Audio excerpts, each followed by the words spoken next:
Unë jam Ndriçim Gjyra, nga Gjuza i Lushje. Do t'ju flas në lidhje me masakrën serbe të ndodhur në vitin 25 mars të vitit 1913 në fshatin Gjuzaj. Një masakër që për hir të vërtetës edhe sot e kësaj dite që daton afërsisht me 113 vjetorin e kësaj masakre, është folur shumë pak. Nuk di arsyet, ndoshta historianët mund të japin një përgjigje më të kompletuar për këtë rast, që një masakër ku janë therrë 27 burra të fshatit nga ushtria serbe, e cila synonte të kapte kodrat e fshatit Gjuzaj, për të zbritur mandej në qytetin e Lushjes dhe për të kapë Adriatikun apo qytetin e Beratit. Dy djemt të fshatit Gjuzaj kanë siguruar një mbrojtje të fshatit duke i dalë me armë ushtrisë serbe që ngjitesh në kodrat e Gjuzajt, dhe ky është bërë shkak që të nesërmen ushtria serbe e vendosur në Peqin, në qytetin e Peqinit, të marrë një vendim horror, mund të themi, në vrasjen, po jo vrasjen me plumb, po në therrjen e 27 burrave të fshatit Gjuzaj. Nga 5 fise të fshatit. Por të dëmtuar më shumë është fisi im, fisi Gjyra, ku janë vrarë 7 burra të fisit. Dhe kjo ka bërë edhe në një farë mënyre gati edhe shurjen e fisit.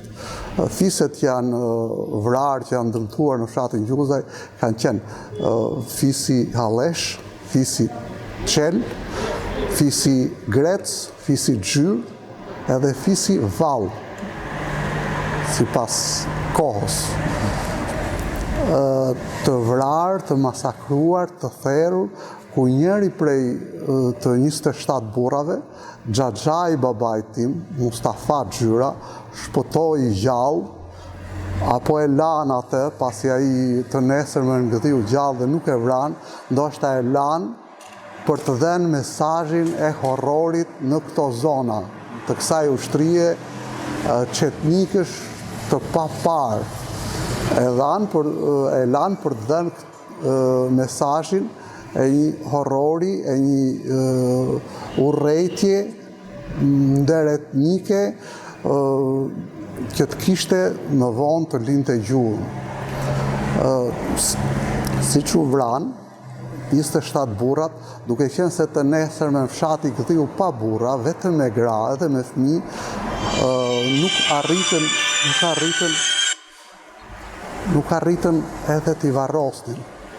Por duke qenë se pastaj filloi sipas gojdhenave, edhe nga ky xhaxhai babait tim që unë e kam dëgjuar vetë, unë jam i datëlindjes 1965 dhe ai ka vdekur nga viti 1972, e kam dëgjuar që kur filloi zona të merrte erë, pastaj ushtria lejoi varrimin e këtyre 27 burrave.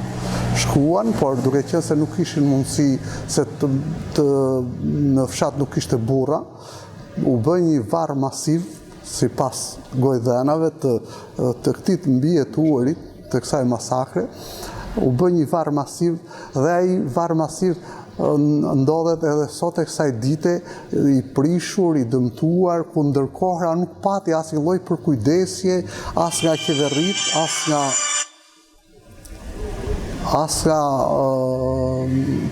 të interesuarit, po pak, nuk e di, ishte ajo që thash në fillim që u fol shumë pak për këtë masakër, edhe sot flitet shumë pak, u bë shumë pak, u desh vetëm që përpjekjet e kësaj zone, e pasardhësve të këtyre 27 burrave, e pasardhësve të këtyre 5 fiseve të mblidhin, ne kemi mbledhur firmat aty, dhe u desh një djalë i zonës tonë, Ervin Tafil Greca, i cili sponsorizoi ndërtimin e këtij memoriali, i cili u vendos në atë vend, edhe që sot e kësaj dite për këto 27 të masakruar ka një memorial ku mund të hidhet, ku mund vendoset një lule. Kush ishte faj që bën këto 27 burra që u masakruan në mënyrë të tillë? Asgjë më shumë.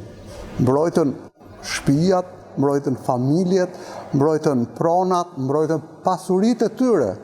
Madje edhe kur e pyesnim që pse nuk u larguat, nuk mund të iknim, nuk mund të linim dot familjet, pasuritë, blegtorinë, aty dhe t'ja linin, se ushtria ishte aq ushtri, vërtet ushtri çetnikësh që merrnin çat kapnin, çat zaptonin në ato zona. Edhe ndaj pra qëndruan aty në mbrojtje të vatanit. Nëse përdorim këtë shprehje, kjo është shprehja më e dhënë. Ata mbrojtën vatanin, u vranë aty për vatanin e tyre. Por dhe sot e kësaj dite, përveç përpjekjeve që janë bërë atje nga pasardhësit e këtyre 5 fisëve, nuk është bërë asgjë në qeverit që janë ndryruar, sisteme janë ndryruar, sistemi i monarkisë, diktatura, demokracia nga 90-të dhe asgjë nuk është bërë. Historianët mund të thonë fjalën e tyre në këtë rast. Mund të dim se si ndodhi kjo ngjarje me vrasjen, me thirrjen e këtyre, edhe jo me pushkatim, po themi. Pse? Çfarë mesazhi? Ndoshta ky ishte mesazh urrëtie, ndoshta ky ishte mesazhi horrorit, ishte mesazhi për të mbjellur frikën në këto zona që ushtria serbe tentonte për marrje territoresh, ushtria serbe tentonte për shumë më shumë se kaq.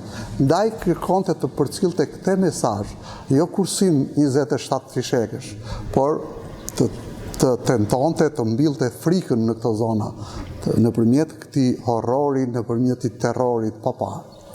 Pra, me sa dim ne, ushtria serbe, ky divizion që ishte 800-900 burra, ushtar serb, erdhën deri në mbrojtje 2 javë.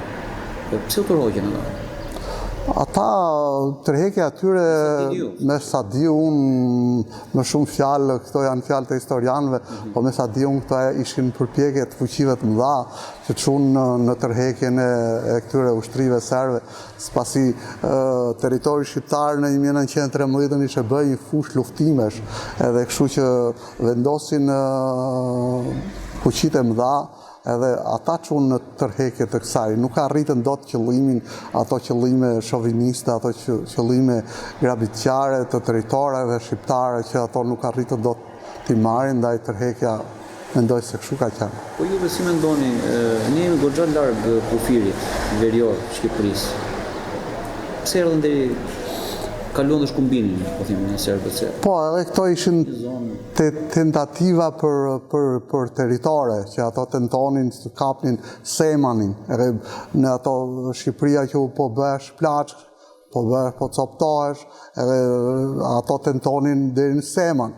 Pjesa këto tentonin të kapnin Shkumbinin, edhe ndaj kjo pjesa Seman Shkumbin u bë fushë e përplasjeve mes këtyre ushtrive që kërkonin të coptonin territoret shqiptare.